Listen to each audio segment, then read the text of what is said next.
And as parents, we need them to go to school. Our economy needs our kids in school. And we are taking them to classrooms of large groups that are entirely unvaccinated.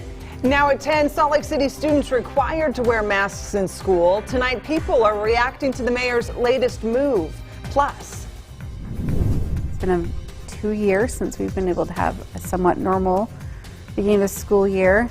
An inside look into the state's largest school district. With unprecedented access, we go into the classrooms to discuss the adversity two very diverse schools are facing.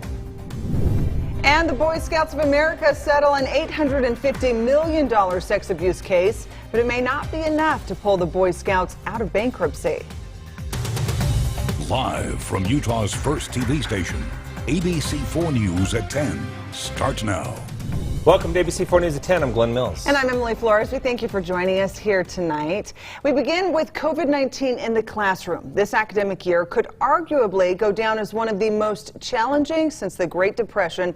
And unlike last year, where much of the learning was spent at home and online, this year, school will be in person, and COVID is surging again. The state's largest school district has granted ABC 4 News unprecedented access inside their classrooms. ABC 4's Jason Wynn here now. He's kicking off a new series tonight called Salt Lake City Classroom Chronicles. Yeah, Emily and Glenn, there is no denying the pandemic has created its fair share of issues for schools. Over the course of the entire academic year, we'll chronicle 2 schools and give viewers a first-hand look at what these educators are confronting and overcoming to educate our children.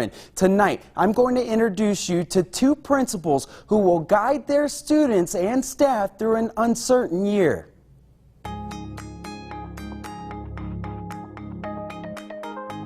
It's been 2 years since we've been able to have a somewhat normal beginning of the school year.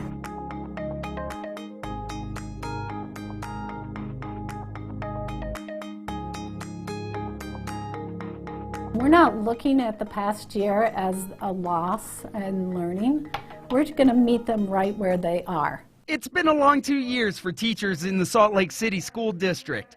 Tracy Sjostrom, the principal at Mary W. Jackson Elementary, and her counterpart at Liberty Elementary, Janelle Rodriguez, have spent the past few days working with staff, dotting the I's and crossing the T's, ensuring they are ready and prepared for the students and the school year. I'm excited. I can't wait. I'm so happy we're back together. It feels amazing. I'm not going to lie. I think we all got mildly depressed because we were so isolated.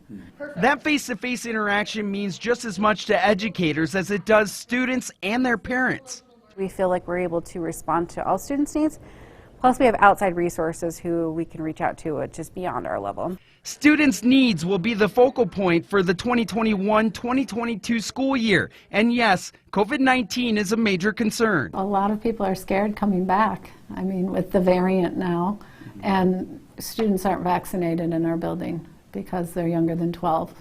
On Friday, Salt Lake City Mayor Aaron Mendenhall issued a district-wide mask mandate, a hot-button issue that has divided the state. The way I've approached it is I need to try and understand both sides of the story. I mean, there are reasons people have the thoughts and feelings that they have around masks, and I am not going to be judgmental about that. Here's why. Mary W. Jackson Elementary is located on the northwest side of Salt Lake City. The Rockets serve 433 students. Roughly 4% is African American, 20% is Caucasian, with the majority of students at 64% being of Hispanic descent.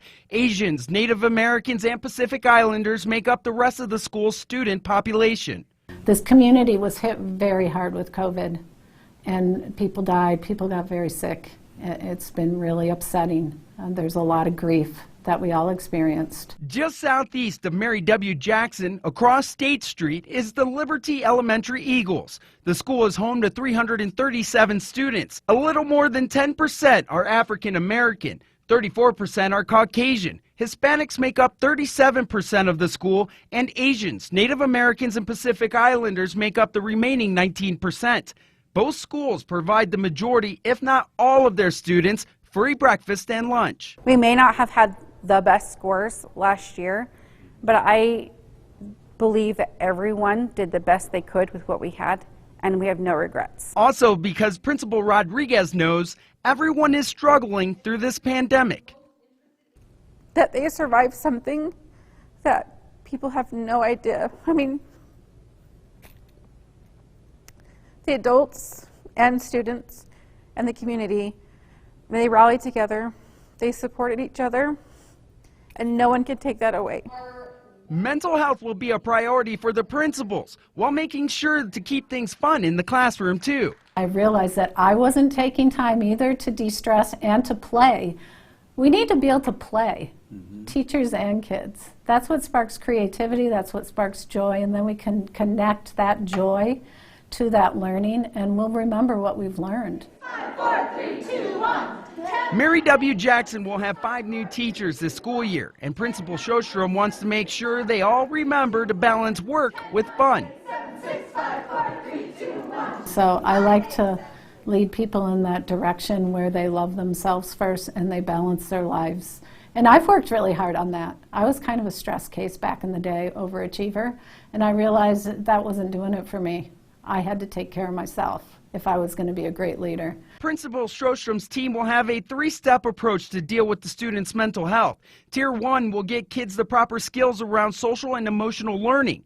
Tier 2 and 3 include work with a counselor or a social worker. The students that we identify that really need extra support and extra love, we discuss in a meeting and we brainstorm ideas of how we can help them the most. And then typically we offer more resources with people. The Eagles will also change their approach to mental health with a full-time school counselor, a part-time social worker, and an intern available to students. The purpose of it is to keep kids in class. They are survivors of something that will be written in history, and even though we want to write it away and we want it gone, it's not. It's forever part of us, and we can embrace it and we can use it and harness it like we are today. The principals hope that with these plans in place, they can keep everyone happier and healthier this time around.